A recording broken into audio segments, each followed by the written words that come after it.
Welcome at Vluchtroute, another special evening in a series of evenings on the refugee question in particular. We don't talk about crisis here. This evening will focus on both refugee exploitation as well as exploitation of migrant workers.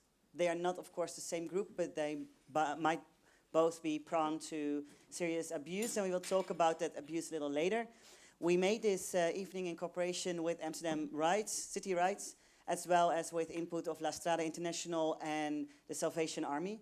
I'm very happy with the number of people. Usually these kind of topics don't attract large crowds, which for Pakhuis is not a reason not to host these kind of evenings. But of course we are very happy with more people being aware and invested in this very serious crisis. And before I talk a little bit more about the topic of tonight, I want to show you a very short video.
So this is an American ad to foster attention for migrant exploitation.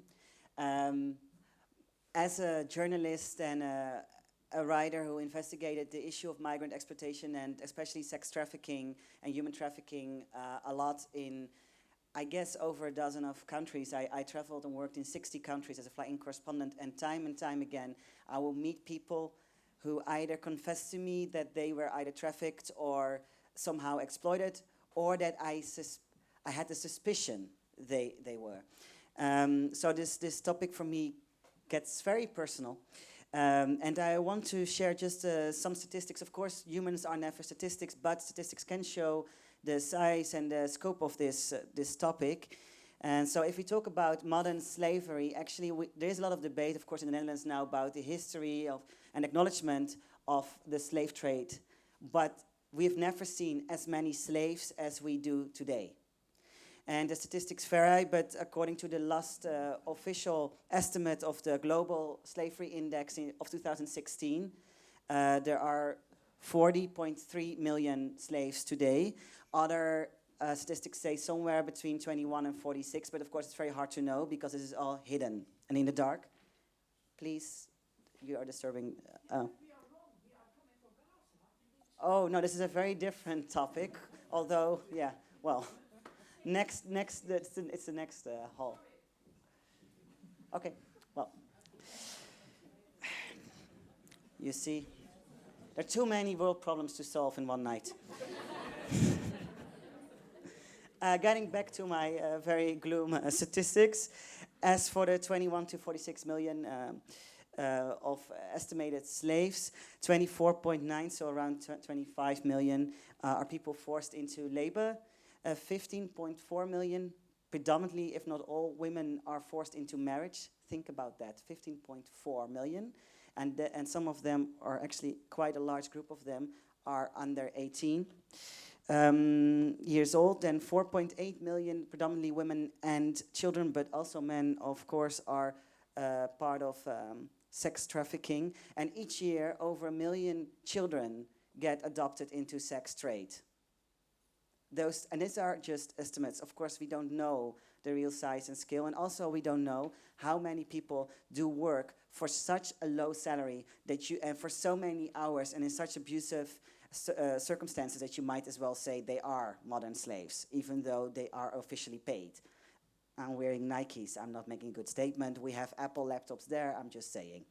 I name and shame. I don't mind.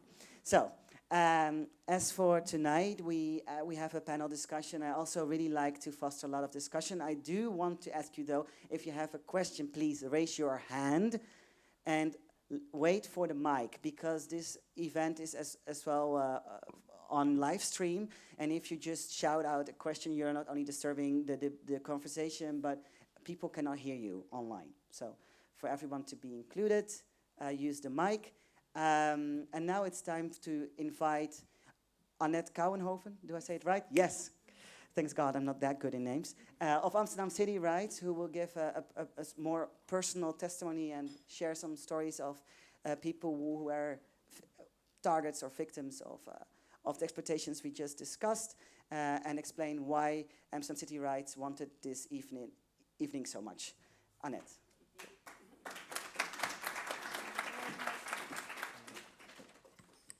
Yes, hello, good evening. My name is Annette. I'm a part of the Amsterdam City Rights team. We're the basic rights team in Amsterdam, fighting for the rights of undocumented people to make it really an inclusive city, but which of course is a big struggle.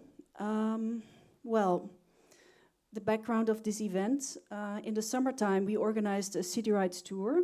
We went by various locations in Amsterdam where undocumented people live.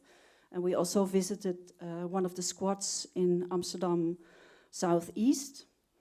And there were many stories there of a group that we did not really have in our, in our sight yet.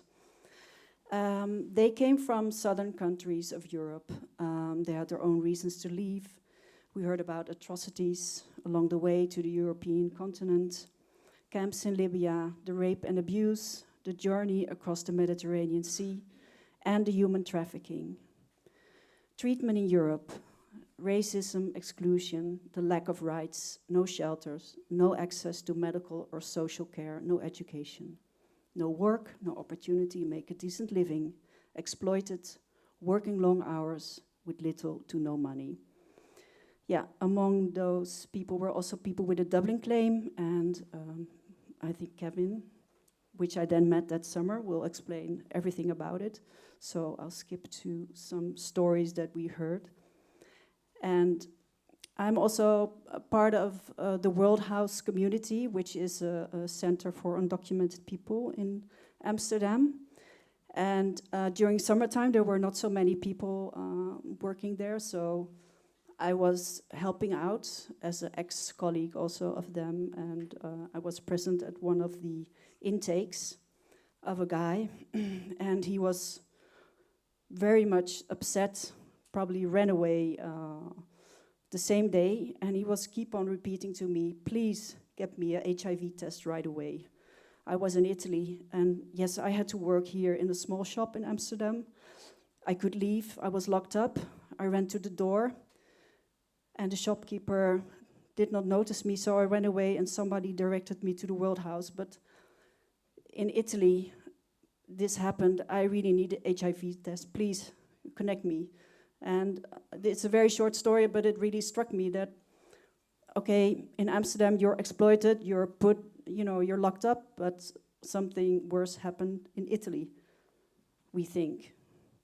So there was no place in the shelter for him because he also had a Dublinclaim, and we don't have many places for people with Dublinclaim.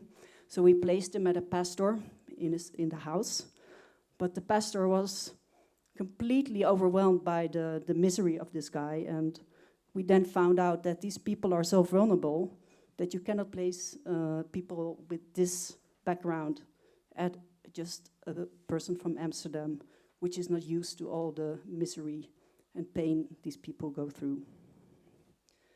Then I had a conversation on the streets. One of the guys was living in the squat. I met him, he did not have any stable shelter. And I asked him, why did you leave Italy?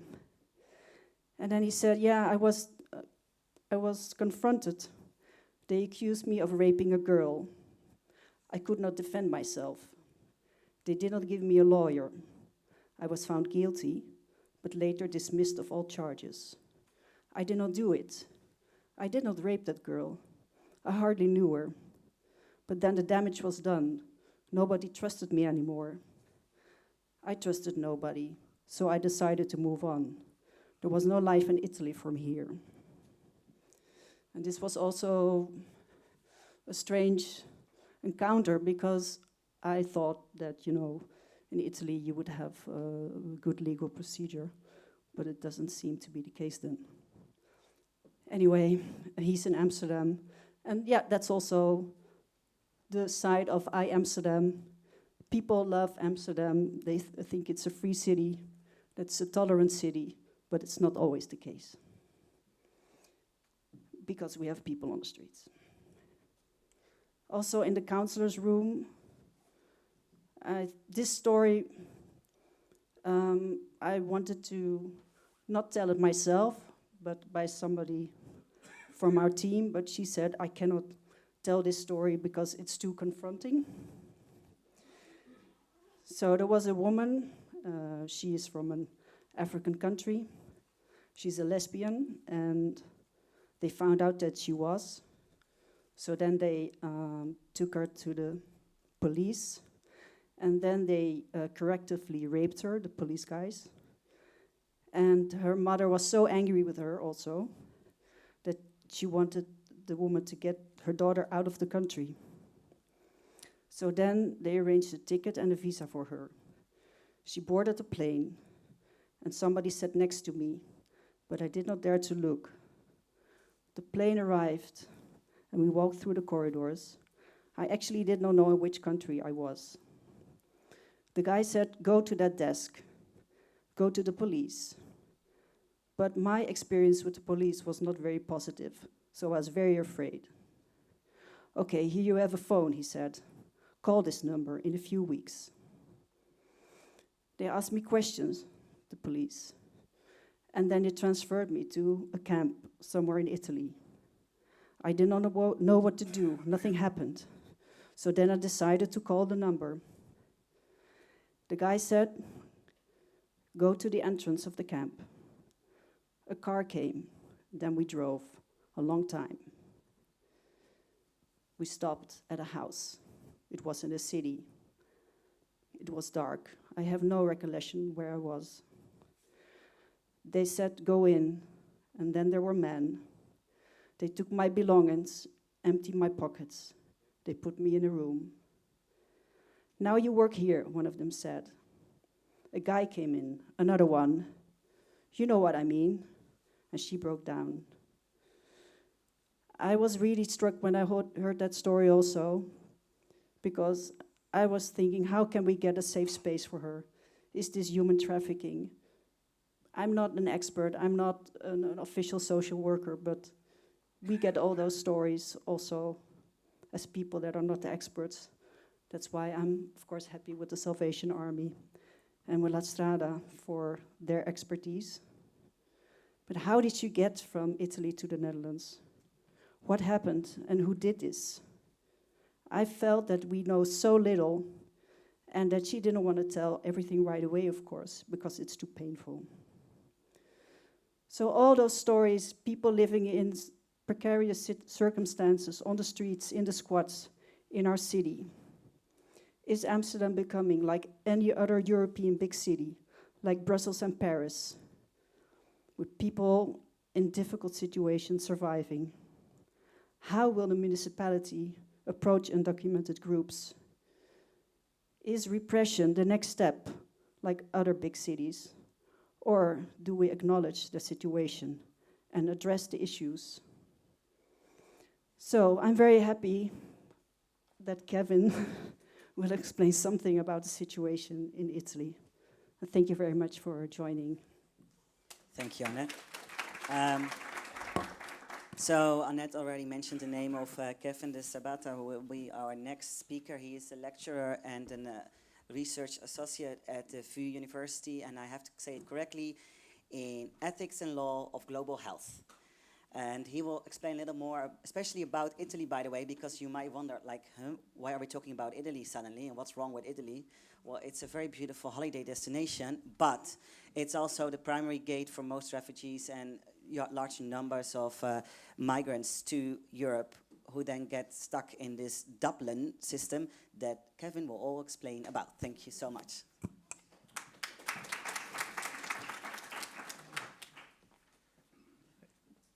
Good evening, everyone. I'm really happy to be here.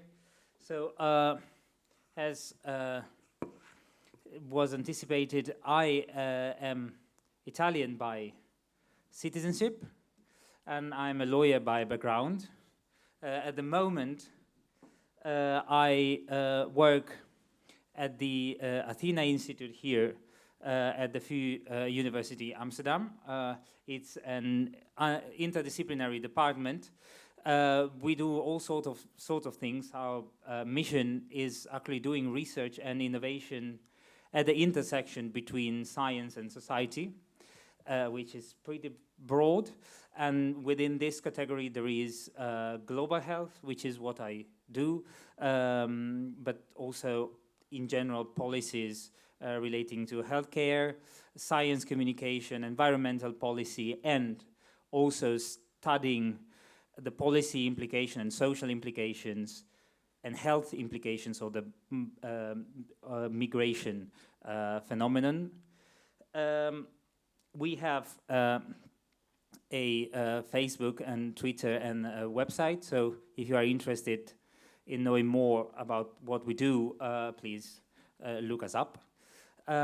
So that's where I'm working at the moment, but so I'm a researcher and a lecturer, but I have a past as a lawyer, as a practicing lawyer in Italy, during which some cases about immigration law and refugee claims came my way, and also this experience as an Italian lawyer gave me a quite unique insight into the bureaucratic and judicial system of Italy. So what I will do today will be to try to give you an insight on how things flavor even of how things work or fail to work in Italy, because as we were saying before with some of the people who kindly invited me here, for people who are not Italian, it's sometimes a little bit difficult to understand why things don't work in our country, because on paper often we have very nice, progressive, advanced regulation systems, plans, but then nothing goes according to the plan. So why does that happen? It's not, I mean, in the Netherlands probably you are used to dynamics in which you do have a policy, you have a plan, and then it gets implemented. In Italy, it's not like that. We do have a plan, but it's not a given that it's implemented. That's part of our creativity and Mediterranean spirit. And why is it important for people from the Netherlands to know about what happens in Italy? Well, first, because as it was said, Italy is one of the main gateways through which refugees and asylum seekers enter into Europe. Also, then these refugees move to the Netherlands. Also, there is in Europe quite a big debate on how the European system for reception of asylum seekers and refugees works. And the system has been receiving quite a lot of criticism, saying that it sort of ignores the problems of coastal countries like Italy, and especially countries from the north, like the Netherlands, have been accused of being too distant, not really understanding what are the difficulties faced by countries like Italy. But let's start. So it's also, again, because refugees at some point will and come to the Netherlands, it's also useful for you to know how the refugees problem works before it comes knocking at your door. Let's start from some numbers. So the graph on the top, it's about the total number of asylum-seeking applications in Europe. You see that in 2018, it is estimated that they were around 600,000. And this and the line that you see tells us that the phenomenon, while still relevant in numbers, is decreasing. There are less refugees coming into Europe, also because we made nice agreements with countries like Libya or Turkey so that they keep the asylum seekers from coming. So, though the media continues to talk about crisis, it's not that much of a crisis, but rather a phenomenon, a social phenomenon that needs to be governed. The other two graphs, the one on the left is about the numbers of EU migrants that arrive in, or non-EU migrants that arrive in Italy, and the other one it's about asylum seekers, which is a particular category of migrants, and it gives us an idea. The refugees are, well, I might as well read it from there.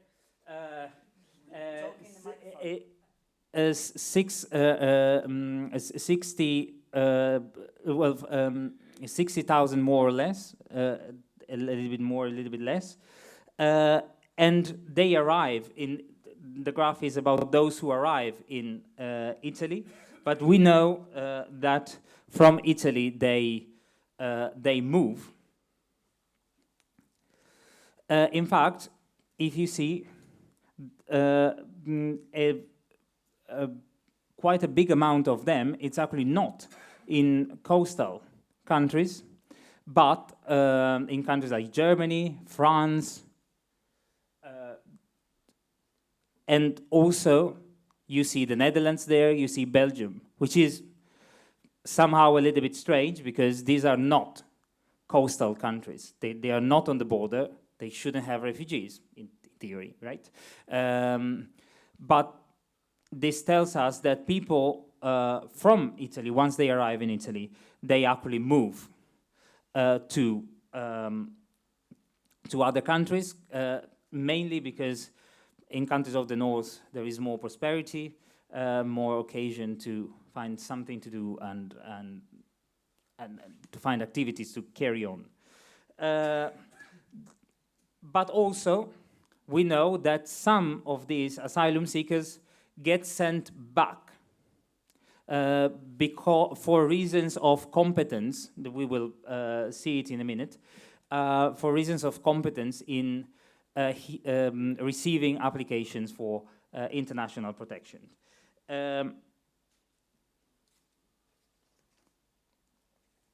Before going into the explanation of the system, there is also another little bit of context that we need to tackle to understand better the situation. So, the first bit of context is that Italy is a peninsula. It's in the middle of the Mediterranean, so it's the natural harbor to which refugees which escape wars in North Africa can arrive. And here you have a nice, well, nice, an eloquent image of the war in Libya. So what's happening in Italy? There is this continuous flux of asylum seekers, which we see is decreasing, but the public opinion didn't notice. And so there is, the public opinion is increasingly hostile to this migratory movement. And this hostility is used by far-right, xenophobic parties to win votes, okay? People fear that they are being invaded by refugees, and so they increasingly move to the right. Also, other typical thing, as I was saying, is the Italian bureaucracy, very inefficient, and also the presence of organized crime, mafia. Okay, all this is within a system that is governed by European legislation that is quite inefficient, and it is inefficient basically because the European public opinion in general is not really well receiving when it comes down to try to change the system and make it more efficient, because it will actually require, for example, a distribution of refugees also in countries in which there is no such problem of refugees entering. So how does this European system work? Well, the European regulation for refugees and asylum-seeking claims is contained in the Dublin regulation, Dublinclaim, and the criterion of the Dublin, this regulation is about establishing what member state is competent for receiving and deciding on applications for international protection of asylum seekers. The criterion here is that decides on asylum claims the country who has taken the fingerprints of the person, okay? So if you arrive in Italy, the Italian police takes your fingerprints, then wherever you move, you are always condemned to go back to Italy, okay?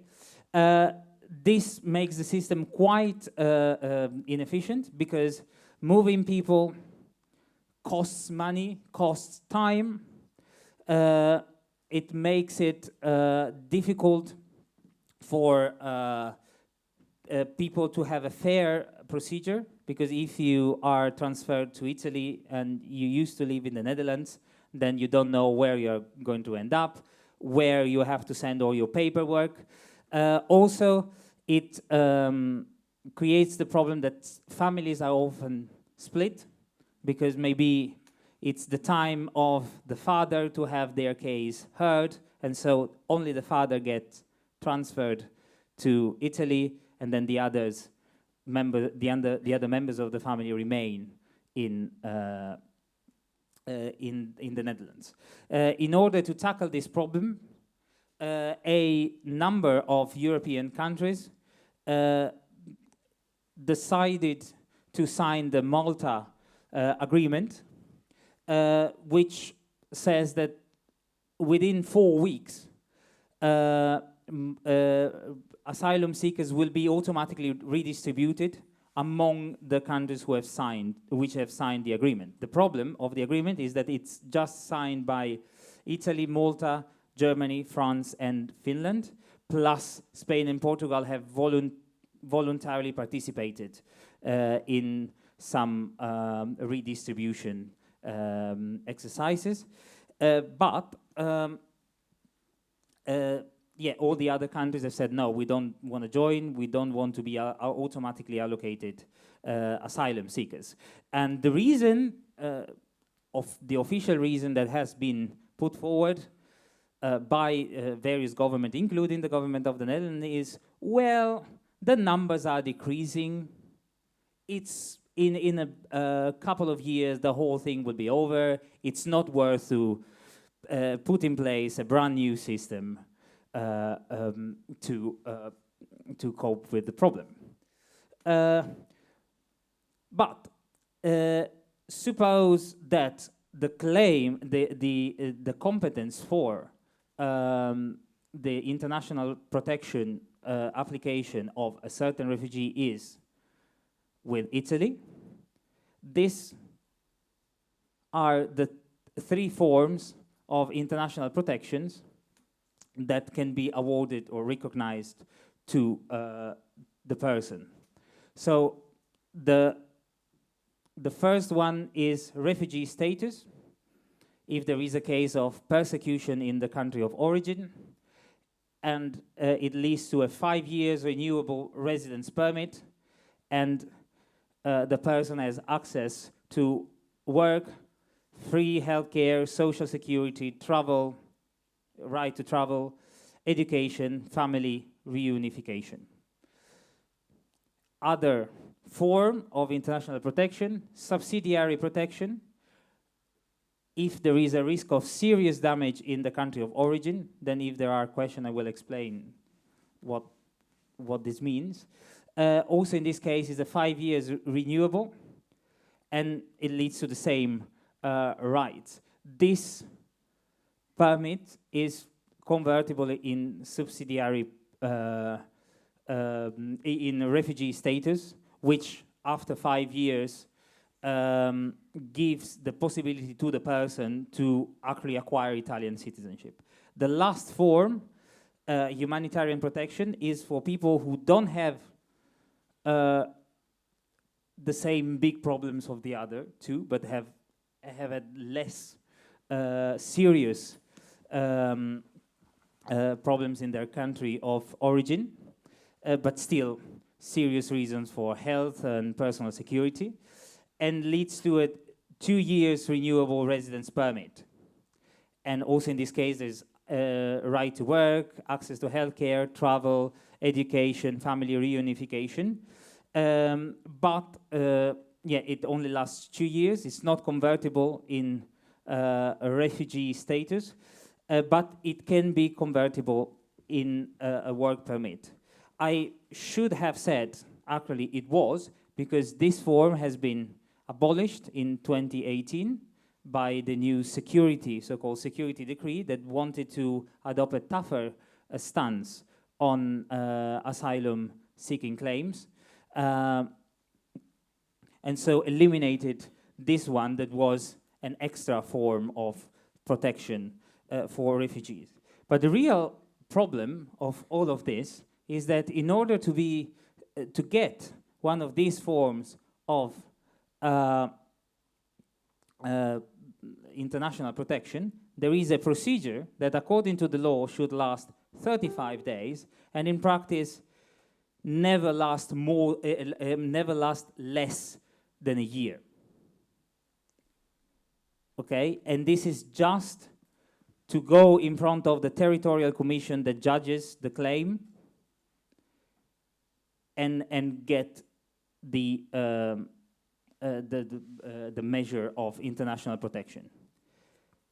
If the claim gets rejected, then you can appeal with it, and it goes through the court system, usual normal court system, which in Italy has an average duration of trials, which is 6 to 10 years. By that time, one hopes that the war in Libya will probably be finished, so I don't know why the hell we're talking about it, you know? I mean, why is there even an appeal procedure in place, you know? It's never gonna see an end. So the crucial question at this point is, during all this time, where do asylum seekers stay? Well, they stay in these, this is, we're going to skip this in case. Oh, sorry. Okay, yes. They stay in this reception system. The first level of receptions are the centers for first aid and reception. That's where refugees end up as soon as they arrive. for the first basic things, checking whether they are healthy, if they are starving, they get food, etc. Then they get moved to accommodation centers and governmental centers for primary reception. Here they should stay 35 days maximum. In reality, they stay 3-4 years. And it's sort of a limbo, because here they stay while they are waiting that their application for international protection is approved. So they can't work, they can't really integrate into the country. And also, these centers are often overcrowded. There is violence inside of them. There is infiltration of organized crime. The second level of reception of refugees is the system of the SPRAR, which is the protection system for asylum seekers and refugees.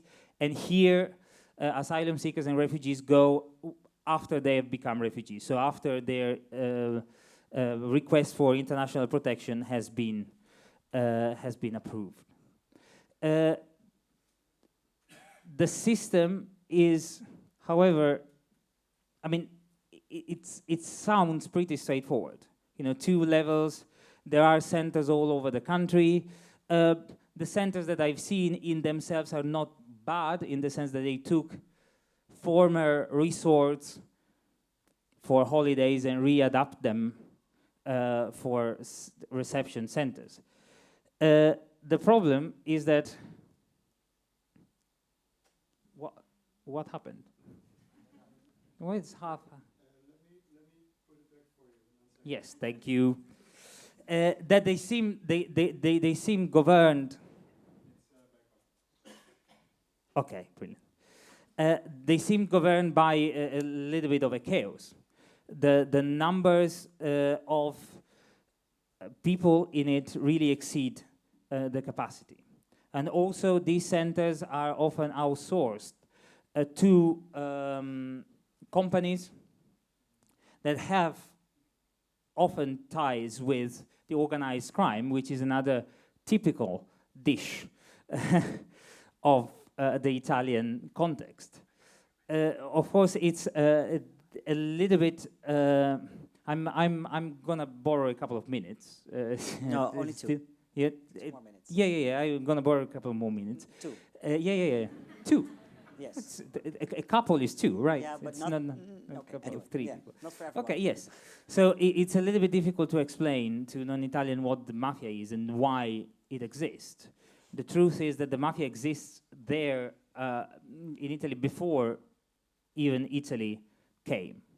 And where local people that have power over the villages and extended their power because the state was basically absent throughout the history of Italy. Because of the inefficiency of the state, basically the only efficient body of government, especially in some regions of the south of Italy, used to be the mafia. And of course, people like refugees, asylum seekers, are the most vulnerable people and can be prey to the mafia. And especially when the Italian mafia has signed a pact with the Nigerian mafia, so that we have cases in which sometimes the asylum seekers start from their country of origin having already an appointment with their exploiters. There is a place called Scampia, which is in Naples, and it's the biggest drug market and a human trafficking market estimated in the world. Near it, there is Castel Volturno, which is a place that has been entirely colonized by Nigerian mafia. People get there, they make them cross the water with eggs of cocaine inside of their stomach, and then they will be asked to expel them, and if they don't expel them, well, they will just cut them in the middle and take the eggs from their belly. Girls come from Africa and made cross the sea with the promise that they're gonna work as a hairdresser, and then, as the story Annette was reading, they are made to work as sex workers. And of course, the chaos that is in the centers for refugees in Italy throws these people in the hands of the organized crime. And this is, of course, not helped by the fact that the Italian government has been adopting an increasingly stricter stance on immigration, with requirements that are stricter and stricter to enter into centers. So people are left on the street, on the mercy of organized crime. It's something that happens because there are local dynamics already in place, but also because our attitude towards asylum seekers and refugees is so strict that we tend to leave them out of our system of protection. So it's also a little bit our fault. Thank you. Okay, thanks. Thank you. So, as to sum up this mini lecture that you just gave, please stay here for some questions of the audience. But so you have the Dublin Agreement, which forces people, as soon as they gave their fingerprints somewhere. So, for example, if police finds you in the street in Greece or in Italy and has your fingerprints, then you are stuck to Italy or Greece to decide on your asylum case, even if you are planning, for example, to go to Sweden and the Netherlands. There is something that you didn't mention that I think is very important. The position of refugees is not the same in every European country, and the facilities are not the same. So, for example, France gives you a sum of money, and then you have to make your own way. Holland provides in housing, and so on and so forth. So it can be very important for certain refugees to, for example, enter Sweden and the Netherlands, and not France, because they need certain medical supplies or psychological treatment that they wouldn't get in certain other countries. I think this is very important because, for example, you mentioned the ABC status and so on and so forth, but being a refugee in Italy, even if you're acknowledged as a refugee, is a total different story than being a refugee in the Netherlands and admitted as a refugee officially. Then the other thing, of course, is also that certain countries have special visa and applications, for example, for LGBTQ people, so lesbian, gay, bisexual, transgender, which other countries don't have. If you're a trans woman who has forced fingerprints in Greece, it's a whole different story than being a trans woman with forced fingerprints in Sweden or the Netherlands. These are very important things.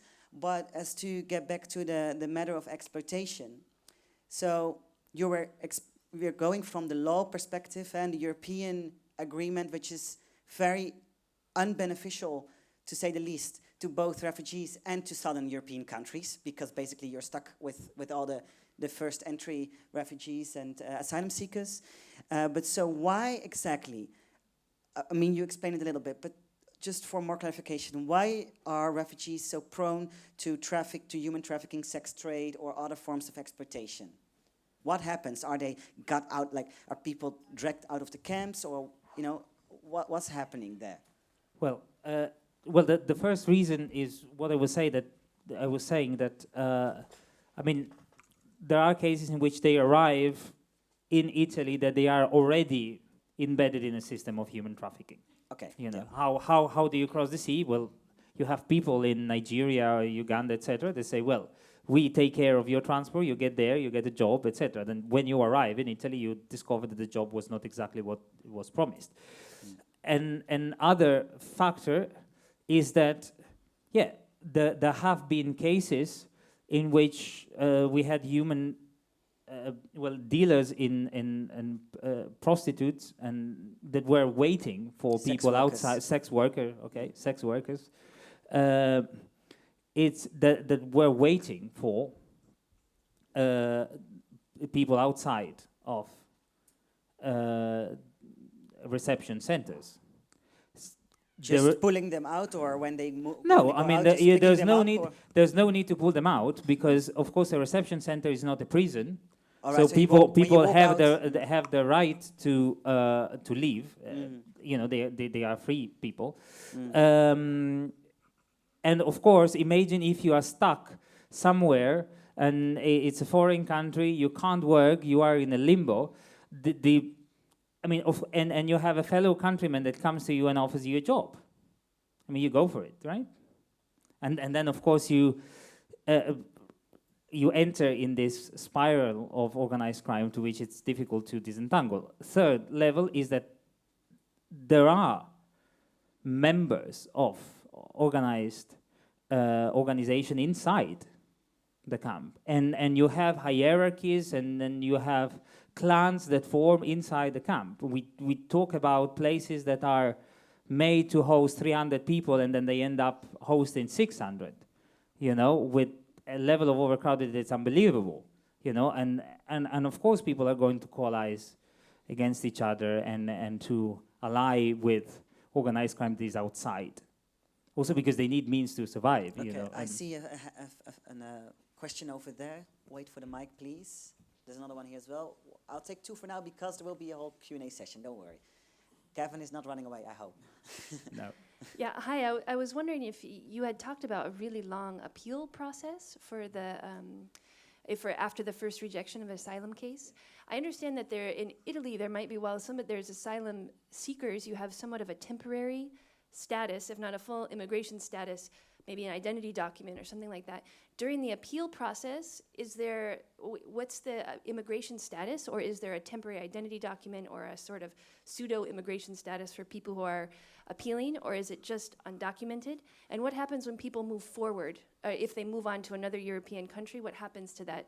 If there is a temporary status, what happens to it during the appeal process? I mean, you do have a temporary status, but it's a temporary status that doesn't allow you, for example, to work.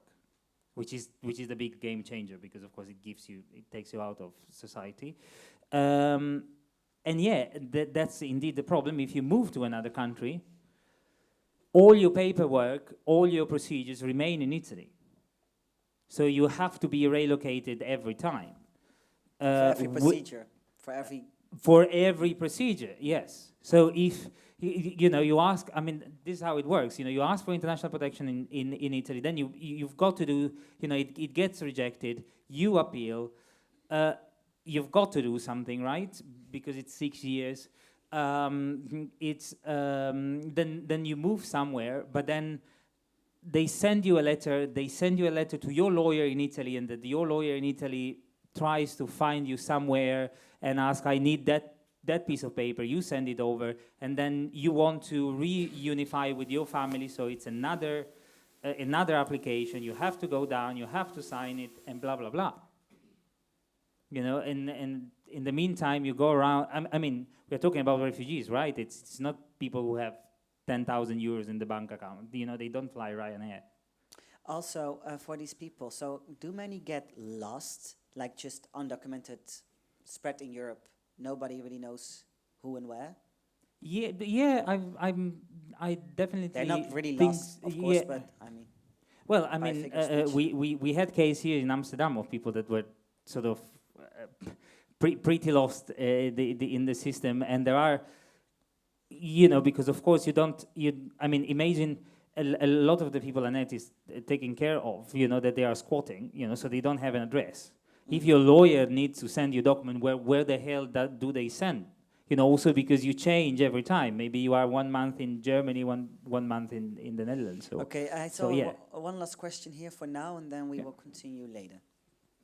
Hi, yeah, so I was really surprised to hear that in the south of Italy, the mafia actually works more efficient than the government.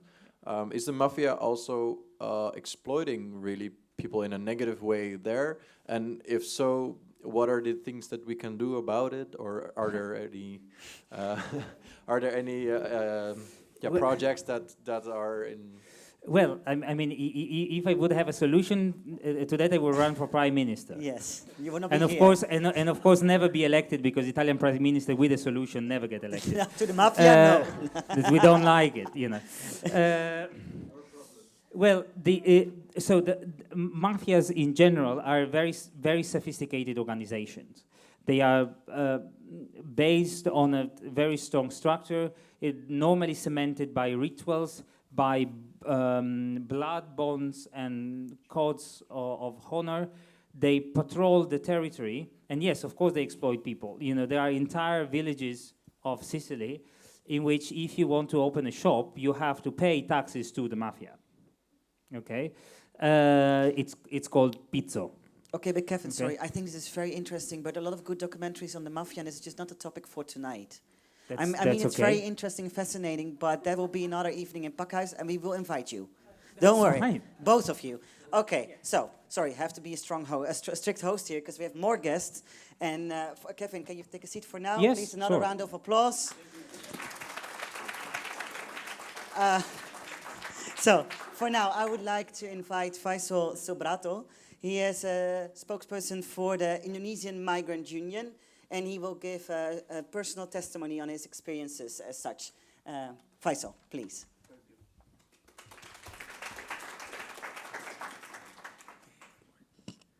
Good evening, everybody. My name is Faisal, but my nickname Fuad. They told me before when I come here, you should never use your real name, use your nickname. Because if you police find out or other people find out your real name, they will report you to the police. So I never use my real name. And almost 12 years, I use the name Fuad in every newspaper, in every introduction. But tonight, I use my real name. My name is Faisal Iskandar Subroto. And you can report the police, no problem, because I have a connection with the police also now. Yeah, I came in 2008. That time in December, and that almost minus 15. And Indonesia is 30 degrees. You can imagine from 30 degrees, and then you come here in minus 15. At that time, 2 a.m. in the morning, I want to go to the hotel, but the hotel reject me because it's not open yet. So I must wait it outside until 6 o'clock in the morning. And then I don't know where to go, so I just sit outside the hotel until in the morning. Because the agent told me that, can I rewind? Why I come into Netherlands? Before I have a clothing shop, a t-shirt shop. I've been an entrepreneur for almost 3 years. I have a house, I have a shop, I have a 2 shop actually. And then somebody robbed me. How they robbed me? They usually they take my shirt and everything, and then they pay me in the end of the month. But then suddenly they take almost all my shirt, and I almost also ask the bank to ask more money. But at the end of the month, the guy who always pay in the end of the month is not coming. So I must tracking him in Indonesia, but still not come. So I lost my house. I lost my 2 shop. So I don't have anything else. So I am very, really bankrupt. So in desperate time, one of travel agents said, come to me. You can come to Netherlands, you know. You have mechanic engineering. You can do the machine. You can work in the machine house. You can come to Netherlands. You know, one day in Netherlands is 100 euro. You can imagine one day is 100 euro. 100 euro in Indonesia is almost 1,500,000 rupiah. That means 1 month I work in Indonesia, 1 day in Netherlands. So it's very wow, you know, very beautiful, you know. You come over Netherlands, and we have the house for you, permit to work, and just you come over there and work. But I must pay 80 million. That's almost 6,000 euro. Yeah, and then okay. And I asked the bank again, other bank, and then okay, we can give you the money if you have something to pay, something to hold. So I asked my parent house. So I give my parent house as the guarantee of the money. So my parent, please, after you in Netherlands, pay every day the money so we don't have lost the house also. Yeah, okay. Then when I come in Netherlands, they say somebody will pick you up in there. Just wait outside the airport, and somebody will pick you up. They give me the number of the person, and until over there, nobody in there. So I cannot do anything. I'm waiting until almost 1 hour. Now I ask the taxi driver where I can find a hotel. Yeah, and then they give me to in Slaughtermeer, but then cannot open the hotel cannot open for me. Yeah, so continue. So from over there, I live in the hotel every day. So I have only 2,000 euro, and then finish. Then I live in the street. I sell everything. I sell my food, even my cover. I sell it my cover also. So I only have my clothing in the mine, and I live in the street almost 6 months. In that 6 months, I try to find Indonesian people. I asked everybody, and then I found at the mosque, like a masjid in here. And I asked one guy, do you have, no Indonesian people can help me? And and he said, we have one guy that maybe can help you. And that guy coming, his name Harry, he's like now, God bless him, he already passed away. He like my big brother. And I introduced him with him, and then he picked me up and bring me to his house, and in that time I'm very grateful. So I said, Harry said that you must work anything because you cannot work as in the company because you don't have a permit. So I work anything. Even I never work as a cleaner, but I work as a cleaner. You can imagine, I'm mechanic. I'm a dirty people. I never clean a house. So the first time I'm working, and that house is very, very dirty. Yeah, you can imagine the still, some poop in there, and what you call it for Not the too woman. many details. We understand. We understand. Yeah, the woman over there. It's fine. It's fine. We understand. Yeah, so it's very, very dirty. And for the first time, I vomit myself. I cannot work. I said to my friend Harry, I cannot work like this. Yeah, you must. You cannot do anything here. This is your only job. If you want it or you don't, you must adapt it. So I adapted. Yeah, I work as a cleaner. Also, sometimes I work as a massage. But it's very different when I massage here. Only 2 minutes, okay. And in here, when I massage man, that is very terrible idea also. We also get the picture. Yes, okay. So that's why. So so after that, then in 2010, I joined the warehouse, and I learned how to learn in Netherlands Dutch language, and in that time also we joined with FNV, and in FNV we make a organization between in the warehouse. Why we make organization? Because in 2011, 2012, 2010 until 2012, many Indonesian people pass away in the house because they afraid to go to hospital. Why they afraid to go to hospital?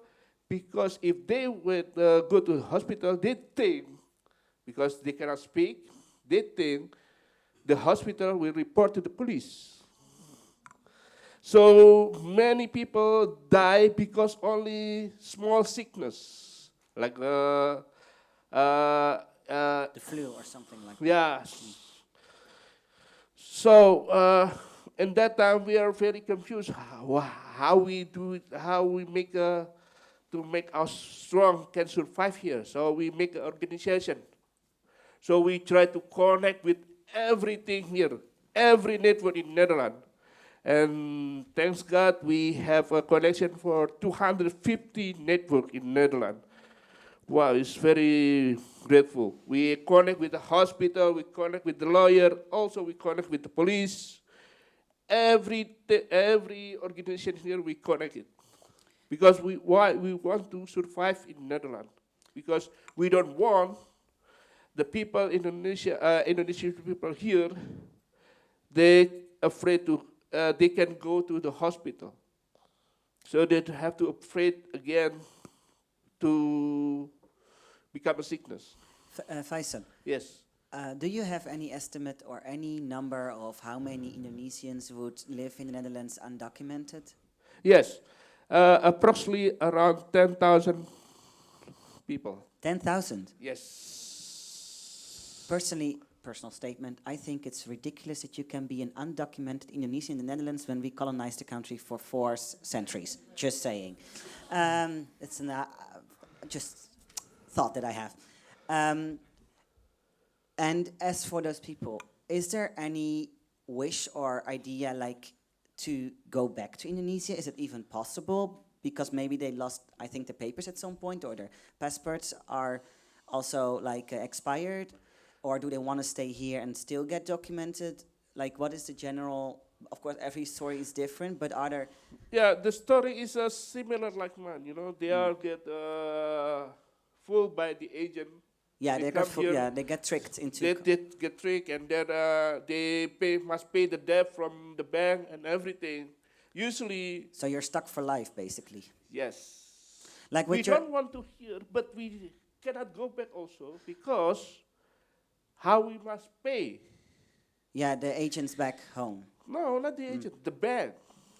Oh, for the loan of coming here with the. Yes, and many people like that.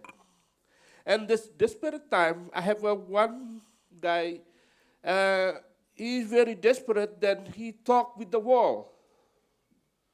It's very disturbing his brain because first he don't have a job, but he have a debt around 200 million rupiah. It's around that 20,000 euro, and then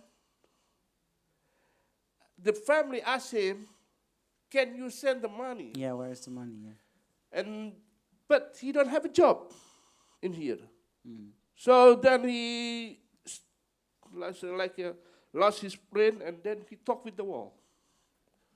And I meet him, and then last time his roommate called me because he wanted to hang himself.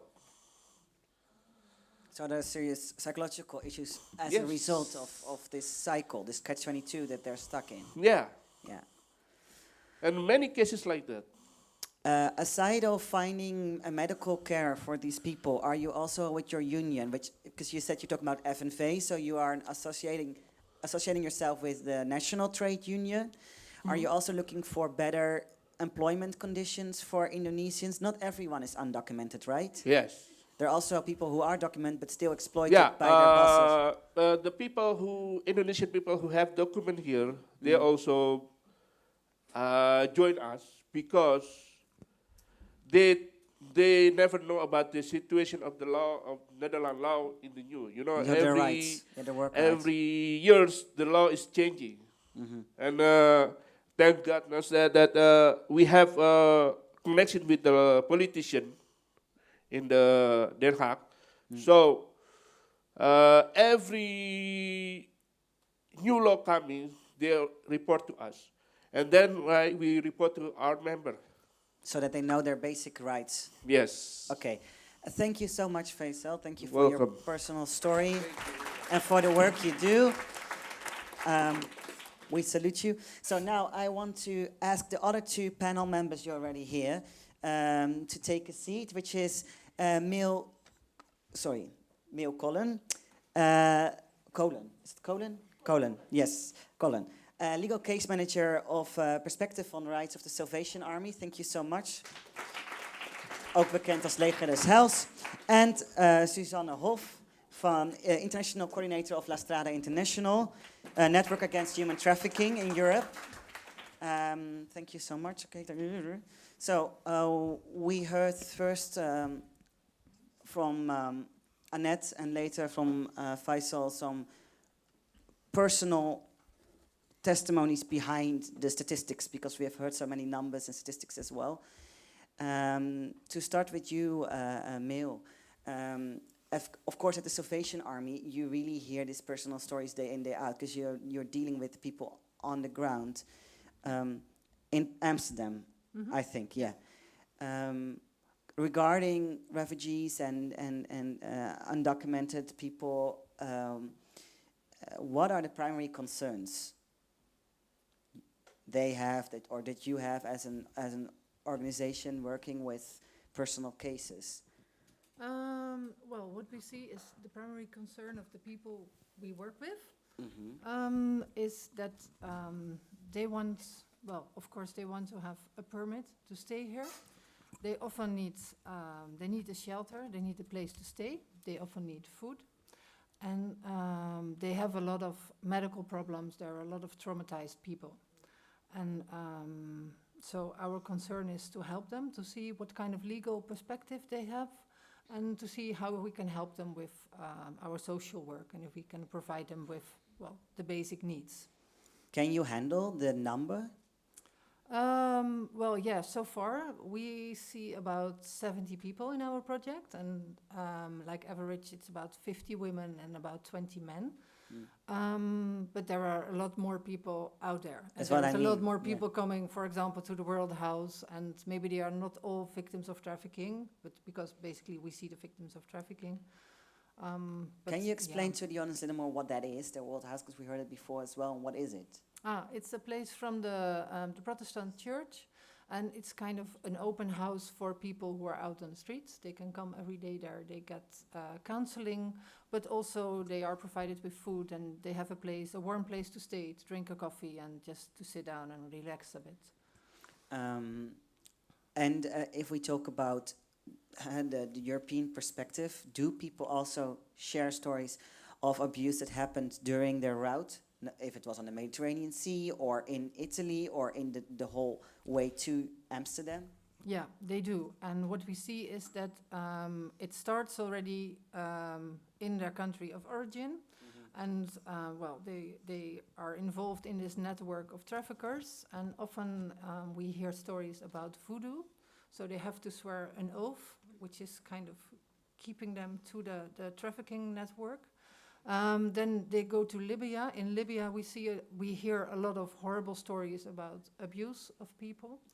And so wait for the voodoo, because I know what you're talking about, but I guess some people in the audience are like, voodoo? Like first we're both talking mafia, now we're talking voodoo. Okay. So it means that you are that you think you have a spell, or that you will fall under a spell when you leave or run away or yeah, people are brought to a special person, and they have to give some special, like, oath? they have to do an oath. They have to give some of their, for example, their nails or pubic hairs, and they are kept in a place. There is a lot of rituals going on, and it's very frightening, and it makes a big impression on people. So they don't dare to break out. Yeah, that's the idea. Like, now you are swearing an oath that you will pay us back the money, that you will stay in our system, that you will do our jobs we tell you to do, and then people feel obliged to. Yeah, and to they do don't, this. and they don't dare to break out of No. that. Yeah. No. So then they come to Libya. In Libya, there is a lot of sexual abuse going on, and a lot of forced labor, for example, but also torturing of people and asking ransoms. At the families at home, for example, they send Waarborgzommen, little yes, yeah. movies to the people. And then when you are lucky, you across the Mediterranean Sea, you end up in Italy, and they all got a phone number from the trafficker. What you also And said, right? yeah, it's what you also mentioned. And people see no other way than to phone the person, because they still want to believe in the idea, oh, I'm going to work in a shop and then I will Even pay back after this all money. they've been through. Even after all those things, yeah. And then they are, forced to do this. And they also want to pay the money back. They say, I have a debt with my trafficker and I have to pay, for example, these are amounts like 30 to 60,000 euros. Is that because they're scared of what happened to the family that are left behind? Yeah, also. Yeah, we also hear stories about families who are left behind, who get maltreated by other people or... Threatened. Yeah, threatened. So, but if you hear this whole story, you need serious psychological care and be able to offer that psychological care, because this is like you're talking about events that are so traumatic to a person. Yeah. Can the Salvation Army really deal with the number of people that need this care on the scale we currently see in Amsterdam? Well, yeah, we don't, we are not psychologists or psychiatrists, so we do refer people to other organizations who are specialized in this. For example, you've got, in Amsterdam, you have Equator or Center 45. And we do our best to help the people in the way we can help them with our legal and social work we can do. But if you could give any shout out to the Amsterdam municipality, what would you ask for? Well, more places for people to stay, so they're in a stable place, and from there they can start to think about their lives and how to continue and which way to go, like stay in the Netherlands or go somewhere else. Yes, and it's only and possible even just have a bed if to you're sleep, not on the street. right? Yeah, yes, that's it. Okay, Suzanne, you work for La Strada International. It's based in the Netherlands, but it deals with the whole of Europe, right? Yeah, it's a European platform, and currently we have 25 NGOs that are member of us in the Netherlands. That's Fair Work, which is also in the audience, and Comensa in Amersfoort. Okay, and when you heard the lecture of Kevin, I think that must ring some bells, because you're also dealing with the issues of Italy and the Dublin Clements, I think. Yes, everything that has been said is very familiar for us. Of course, we see the existence of people trying to come to Europe. There are different ways. They can be forced, but they can also come voluntarily because, as we just heard in the story, because the situation at home is maybe not the situation they want to remain, or they wish, like us, for a better life. So we see a lot of different people. We also do not only see people that are forcibly working in the sex industry. We also see people want to work here in the sex industry, but not under the circumstances. So we see a lot of different situations. And nowadays, definitely a lot of our members come to us and say we have a lot of Dublinclaims. In the past, I would say over the last 20 years, we have a Palermo definition, Italian, on the issue of human trafficking. So we always saw that people were offered at least a reflection period, a possibility to stay in the country. And now you see more, like, I would say, nearly a quarrel between European states. Yeah, like just move them around, get rid of them. Move them around. Tomorrow there's someone coming from Denmark to the Netherlands. So you see that people start to move people around, and it seems that no one wants the migrants or the refugees. In the past, you would say, and I'm not saying that people can be very vulnerable but not being trafficked. So you cannot say trafficking is the worst, but it's a serious form of labor exploitation. What are other forms? Oh, I'll come to that in a minute, but one more thing I wanted to say is that you see that people, they end up somewhere, now I forget actually what I wanted to say, so I go back to your other question. Excuse me.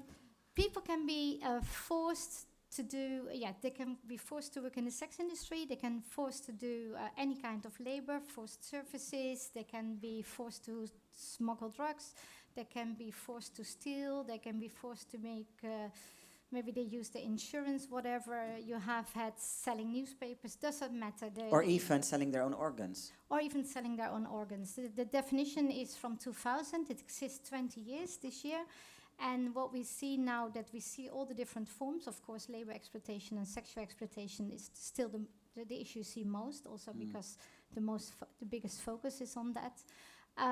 But what we see is that everything is happening, different forms are happening, Kevin, I heard a quote tonight, I thought you would actually use it in your lecture, that humans are more profitable than drugs. Yes. Yes, it's a title of The Guardian, thank you. Yes, and it sort of refers to the big business of refugees reception in Italy. It's a mechanism. I mean, an example of how this mechanism works is that the Italian state, outsourcing the management of reception centers for refugees, gives to the company who takes the tender 35 euros per day per refugee.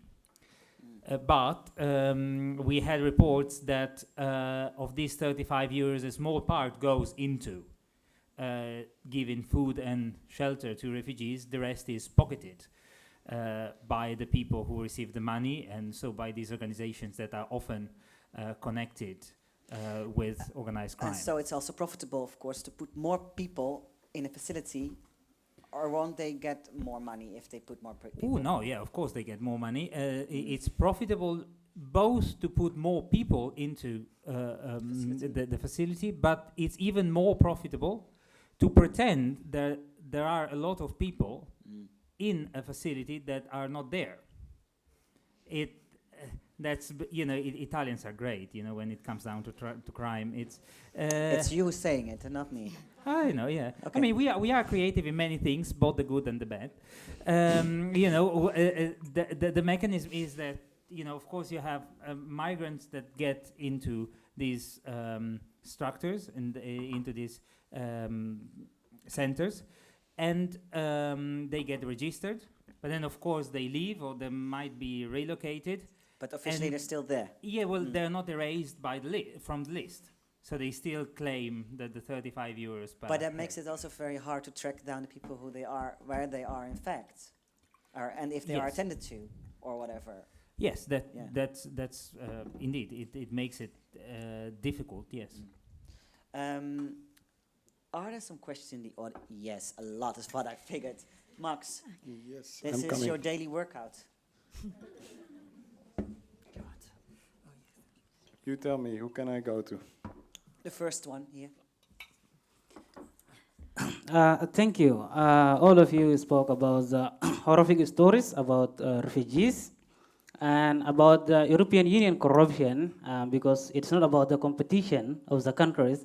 This country is better in immigrants than the other country, but it's about the European Union. It is corrupt by itself, and the way that European Union continuing to kill people because of money.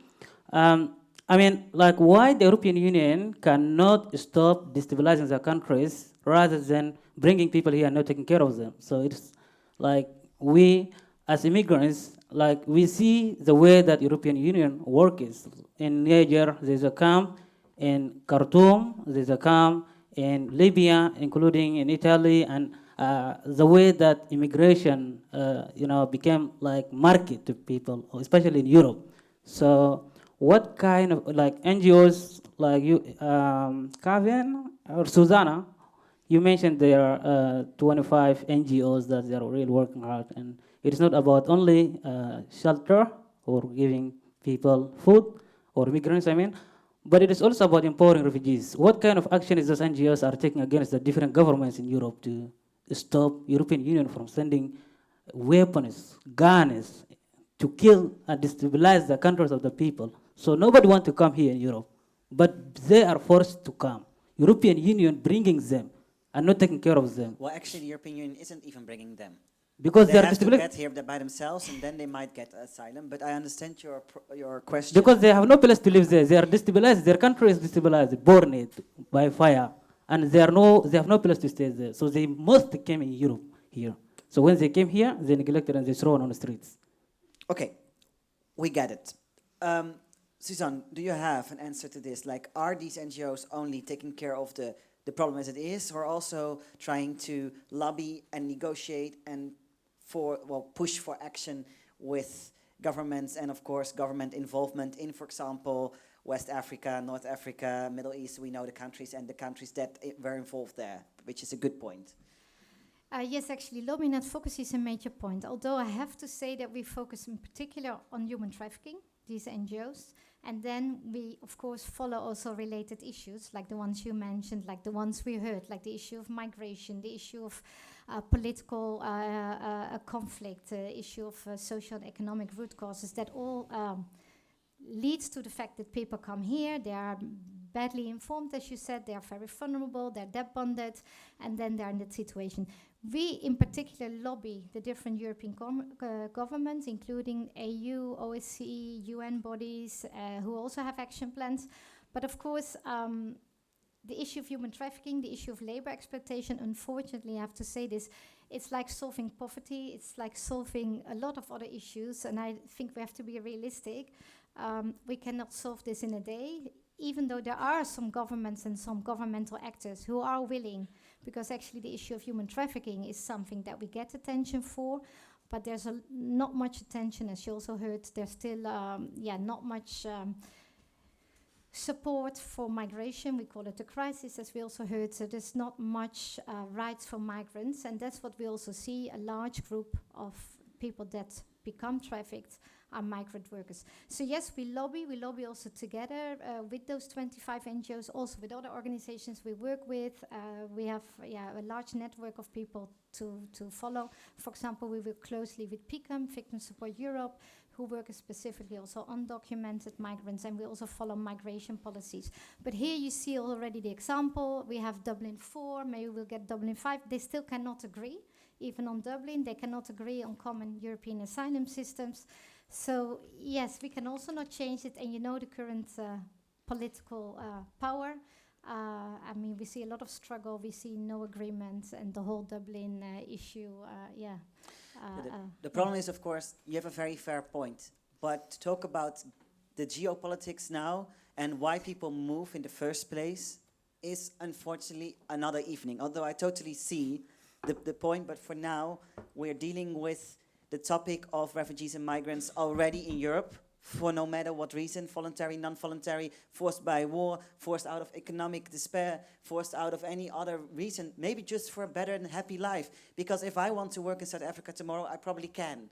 So why can't they the other way around? So but your point is taken, and it's even more complex, like even us polluting the country leads to new refugees tomorrow by climate crisis. So it's an endless thing in which we all care collective responsibility, and that's why we're here, at least to feel very guilty.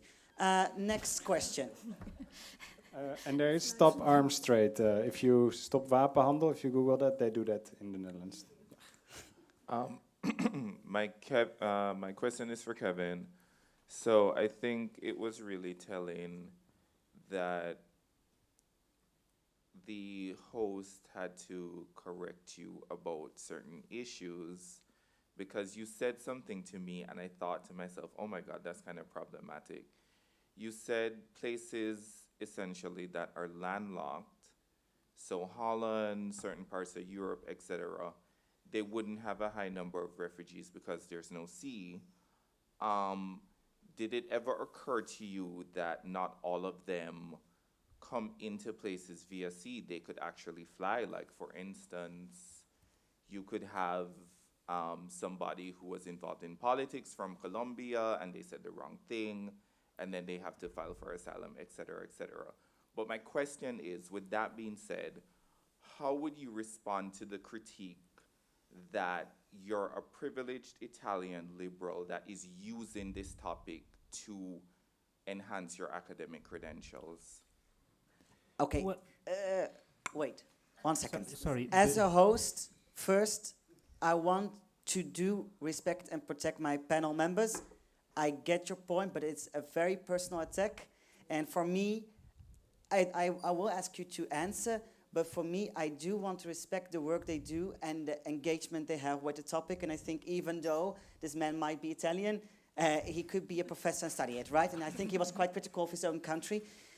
Also, I wasn't critiquing him, I was adding to his speech, but I was thinking of the same issue regarding people coming with planes, and I spoke to many refugees who came with false passports or anything else, or even their own passport and just got here on plane, of course. Not everybody takes a boat. But I do want to respect my panel members. I mean, that's no problem whatsoever. I think it's actually a very fair point and a very fair question. I mean, on the first point, on the statistic, yes, it's true, of course. I mean, when we talk about statistics, it's about seeing the wood for the trees, and of course, the fact that they are not on the border, it doesn't mean that refugees cannot come, indeed, by plane. My point was more about the fact that, it's about the movement of refugees from border areas to sort of countries in the main sort of within Europe that don't border with extra-European countries. But it's of course you are absolutely right. There are things there are people that can cross by plane. So of course the number. I mean, it's we are talking about big numbers and seeing the wood for the trees. So yeah, that's your point was certainly correct. And I mean, one could say that I'm a privileged white Italian man that is using the issues of refugees to enhance their academic credential. Well, I don't think it's a bad thing. In the sense that, I mean, every one of us that has a job, and we all do our job, being it a researcher or a lawyer or a doctor, and if we do our job well, this enhances our credentials. What's really the important thing is whether we do things that are at least honest or try to portray a reality. Of course, I'm a white privileged person, not because of my fault, and of course I've been observing this phenomena sort of from outside because I'm happy. Well, thank God I'm not feeling it in first person. I just found myself looking at the problem as a lawyer, and then it happened to me sometimes to study it as an academic, and I've been saying, well, I've been asked to say what I think, and I said, and I said it, you know. The thing is, okay, I do want to finish this though. I think for me, because I feel responsible as for Pakhuis Zwijger. We invite people that do their job and do the job well and take the privilege that they have and turn it into proactive responsibility. Because you cannot blame this man for being who he is, but you can blame him for not doing his work well. But I think he does, or at least if he doesn't, you will definitely correct him. Now, I would like to turn to the next question. Yes, but I think also there is a very important point here, that this is exactly the criticism that we receive a lot of time, especially from in Italy, from far right parties, in which they say, well, you talk about including refugees, etc., but you stay in your nice apartment, and the problem is the problem of someone else. And what I do think is that the problem is indeed that probably not enough privileged white men pose themselves the question of what are we going to do about this problem. It's not a problem that concerns unprivileged black people or colored people against white people. It's a systemic problem in which we are all together, and despite our previous lives, we should also use our technical abilities. So if you are a lawyer, a doctor, etc., you use your professionality to try to tackle it in a rational way. Okay, because beyond the ethics is about the future of our society and whether our society can progress in a way that is harmonic and it can guarantee prosperity to everyone. You know, both the white privilege and the colored unprivileged. Okay, next question. Thank you guys for spending your time here. I'm sure this is, like, I think it's voluntary. I don't really know, but I appreciate it. It is. Well, there you He's go. not getting Thank paid you for it. so much. Well, of course not. So we hear about all this stuff, and it's heartbreaking, and it just makes you feel so helpless as an individual. But like, what can private citizens do? Can they volunteer? What organizations can they look online to Vote. find these things? Vote. Yeah, that happens like That's once how many the one years? big though, political but- thing. Okay, Mil, do you have some practical ideas? Yeah, I We do. can all join the Salvation Army. Still looking for volunteers. Of course, there are organizations always looking for volunteers, and you can ask the Salvation Army, but also the other ones mentioned, like the World House or Amsterdam City Rights, I think. And Still looking for volunteers? You still looking for volunteers? Yeah. Yeah. And there is one, it's maybe important to mention here, there is one network in Amsterdam, it's called Code Red, and it means there are private people who offer spaces in their houses, like a room, or when they are on holidays, or to offer to people who are out on the streets and who can just stay in a room for a while at least and have some nights of shelter. And they are also always looking for people to give their rooms or houses or... May I also suggest just something very daily thing, not as a solution, but as a starter? Start talking to people who are considered homeless. Just talk to them. Acknowledge their existence. Say hi. Say good morning. How do you feel today? Make them feel human again as they are. But we will talk more about the call to action later. Are there more questions? Yeah. Thank you. I had a question mostly to Kevin because I'm so interested in Italian context, but maybe Meo or Suzanne can also answer. And it's about what are people that have moved from Italy, who were trafficked in Italy, then moved to the Netherlands. Now Dutch authorities say, well, if you file a complaint with the police, you can do that in Italy. We hear a lot that people say, well, I cannot go back to Italy. I cannot go to the police. I cannot go back. Can you say a little bit about why that may be? Why is it, for many people, not possible to go back to Italy and then file a report at the police there and get protection? What is their fear specifically? Well, the fear is to go back to the exploitation circle from which they escaped when they escaped from Italy. You know, if they were exploited in Italy and they were embedded into a criminal organization, of course, moving away gives you a little bit more protection because maybe they can't get at you. You know, once you get there and they know it, well, that's the moment you get shot. Sorry to put it that bluntly. And of course, then the objection is, yes, but if you go to the police, they will protect you. Unfortunately, at the moment, many people don't have enough trust in the police because there are a lot of people in the protection system, for example, witnesses of mafia crimes that have been found by the mafia and shot. You know, in general, living under protection is pretty horrible life. You can't move, you can't go out, you always live guarded by policemen, so it's probably preferable to be in a foreign country and live a little bit more of a normal life, hoping that they will stay. Your exploiters will stay in Italy and you stay here. Suzanne, I have a question to you, and then we'll get back to the audience.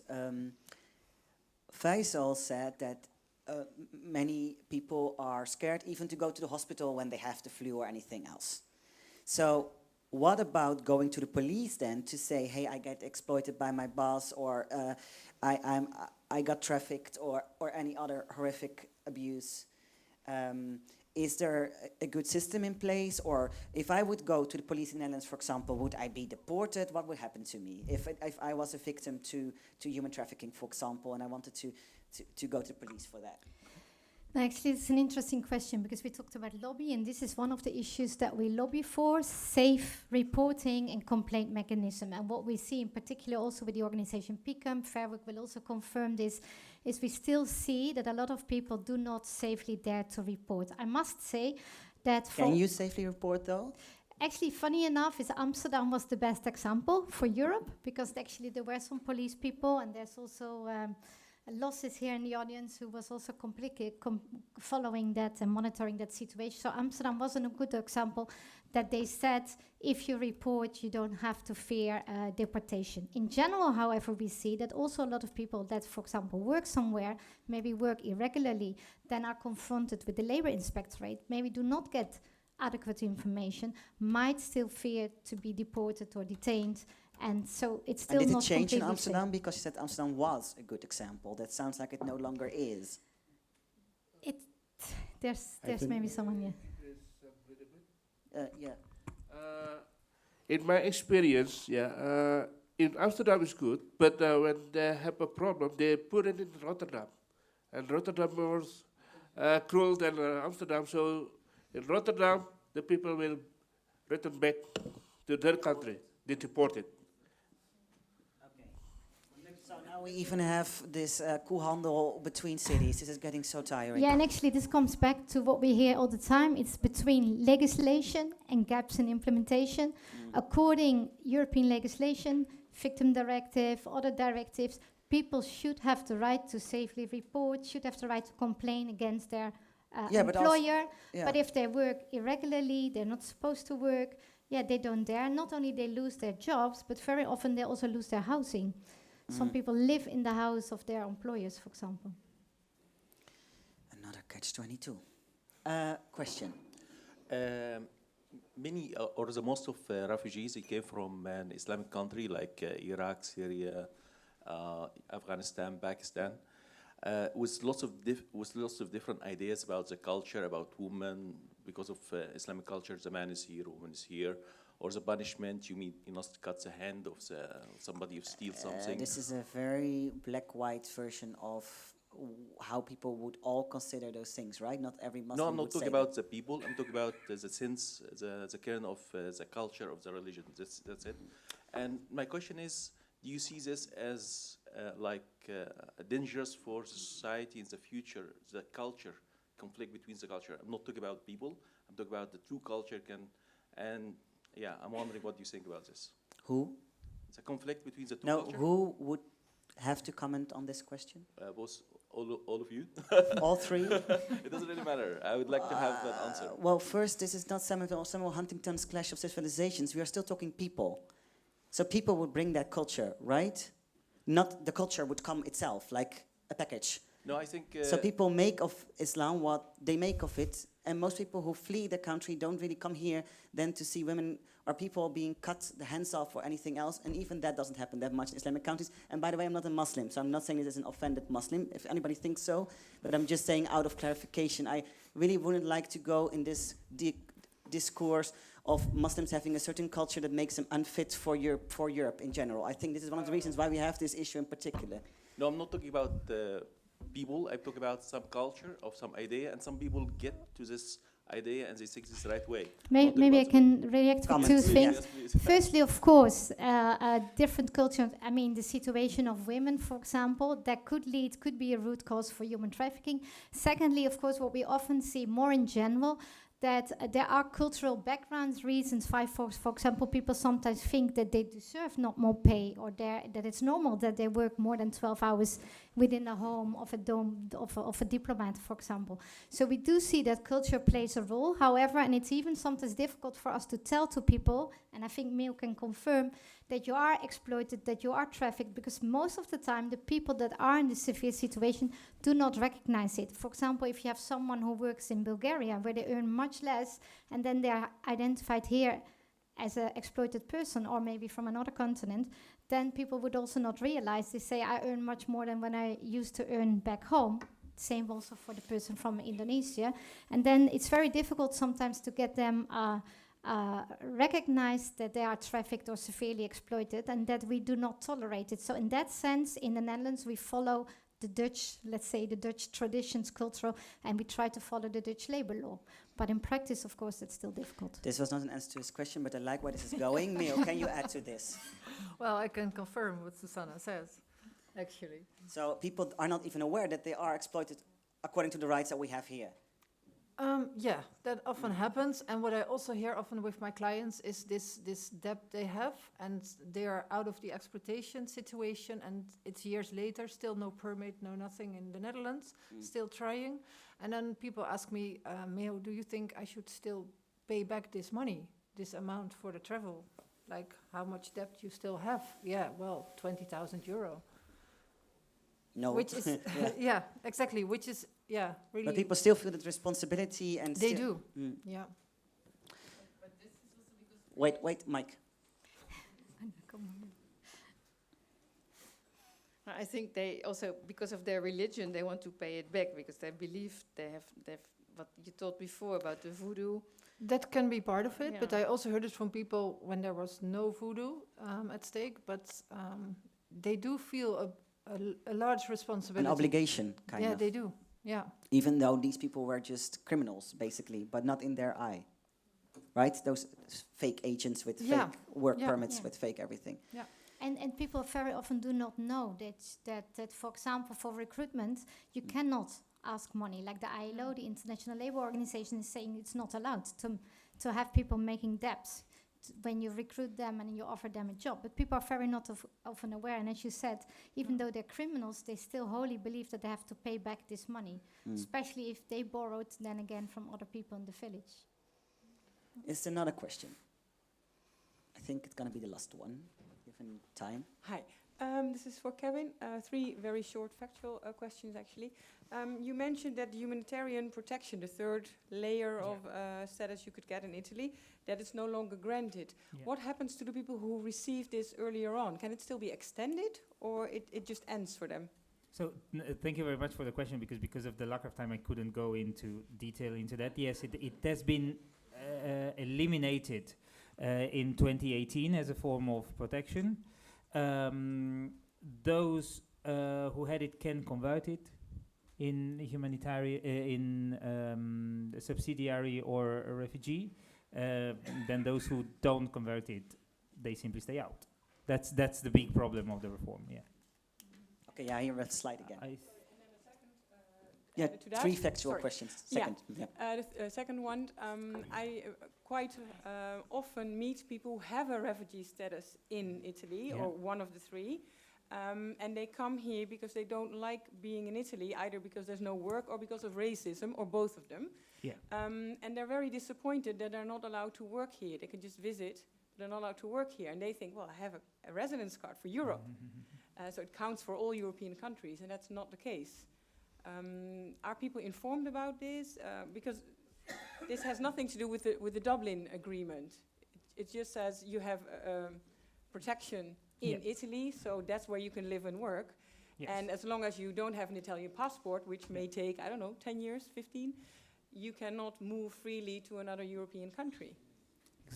Exactly. So the system for the distribution of competencies is uniformed, but the international protection system is still state-based, and this is actually a political choice that is made by the European Union. You know, it's if all the 28, soon 27 member states gather together and say, well, let's make a uniform system of international protection so that we don't have this problem, but well, that's going to happen. But at the moment, it's not happening. Is it the same with Netherlands? So if you get a refugee status here and you're acknowledged that, can you then work in another country, or also only in the Netherlands?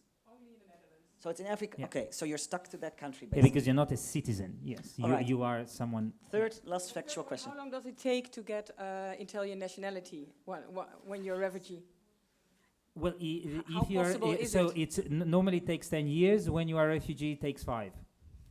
But then you need to be a refugee first, and that already can take but years. then, but then you... Yes. I mean, I have to say, if the application for refugee status goes well the first time, after a year and a half, you have it, which is not a short amount of time, but still, if it goes wrong in the sense that it gets rejected, then you have to appeal, and then you go through the court system, 3 levels of judgment, 2-3 years for each level of judgment, and a lawyer that works for you. That's as the well. moment we say, Mamma Mia. Okay. Exactly. So, Suzanne, call to action. People now feel, of course, very frustrated with this stupid system, and they want to act. What can they do? We already heard some of the suggestions, but... Yeah, I mean, that's also it. I would say don't start an organization yourself. That's what I very often hear, that people come to us and say, we want to start another organization. Rather unite and work with others. I would also make it more difficult, more different is look around you. You said already, like, engage with people you see in the street. Now it's very difficult because you always say identify people, but then also ourselves. You cannot easily estimate the situation a person is in, but be aware also, who do you pay, what do you pay your cleaner, where do you buy your clothes, all those kind of things, of course, you can do, and make also our governments aware that we feel that everyone should have equal basic rights, whether you're a refugee or not, and that's something else that has to be changed. It's not only Europe and the outside world, but also within Europe. There's an enormous gap in income level. In Bulgaria, you earn about €250 a month. So we have also a lot of Bulgarians coming here. I mean, if that's not going to change, if there's such an unequal income system, then people are also voluntarily working below the income level in the Netherlands, which is also another Because circle. it's already an improvement for them, obviously. Yeah. All right. Meo. Yeah, I already mentioned some options of what you can do. And so... We can pray. Okay. You can. As for Kevin, you said vote. Vote. Any particular parties that you like to recommend? No. No, I won't fall in that trap also because I don't know enough of Dutch politics to actually recommend one party. How can we give more European pressure? Aside of the Dutch, okay, we can vote, and we have, of course, European. Are there certain blocks within the European Parliament that promote better refugee and migrant resolutions? Well, the problem is not at the European Parliament. The problem is at the Council. At the European Council. Okay. Yeah. So, I mean, brief recap, you know that the EU works with the European Parliament and the Council. The Council is representative of European governments, okay? Every time, including now when now there is a revision of the Dublin system, which is not going through, basically. Every time there are talks about let's change the system, let's make it more fair, let's divide the burden of reception of refugees among all the 28, soon 27 member states. National government says, no, I've got a previous engagement, Amsterdam is foggy, Copenhagen is rainy, can't do that, So they're postponing it. Yeah. Why? Because us, the public opinion of each country, puts pressure on them for keeping the refugees as far as possible from the borders of their country. It's not that we hate refugees, we just don't want them in our backyard. So that's actually it. That's why I say vote. Read. Well, first of all, because I see a lot of young people, I would say vote. Whatever you do, whatever party you do, you vote for, vote. Because the problem we are having in Europe is that we are ruled by an elite of octogenarians, privileged white, middle class, who cash their pension checks and but still want to keep working, unfortunately. Under 30 people don't go to vote, so their opinion doesn't count. And then read the program of the parties, look at parties that propose a feasible, workable inclusive reform of the immigration system at the European and at national level, and talk to people and have conversations, meaningful conversations based on arguments, facts, data, about how we can change the system, and why continuing to behave as if the refugee problem is not our problem, but it's just a problem of the people that come here. Last statement of Suzanne. Yeah, just one thing we should not remember, that maybe you say maybe we don't want refugees, which is already a bold statement to make, but actually we want a lot of migrants to come to work to Europe, and we want cheap and exploitative labor, so we also have to take into account this Yeah, there's a issue. huge economic interest in the same time maintaining the system. Oh, okay. Last short remarks by you two. Faisal, you first. Yeah, I just want to say, we can try and make an example. In Amsterdam, we make a talk with the people and we blow up via YouTube. Oh, you want to make that? Yeah, we can make that and then make an example to other country. That the Amsterdam become like this, why you cannot? Okay, I like that. So let's get viral.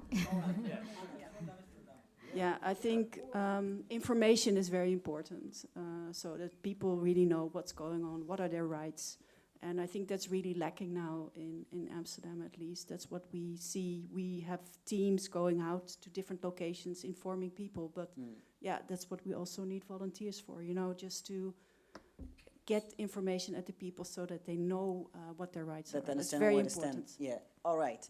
Well, that's very clear, and that's very feasible, I think. All right, I want to thank all my guests and all the parties involved, the Amsterdam City Rights, the Indonesian Labor Union, the Salvation Army, La Strada, and the VU University.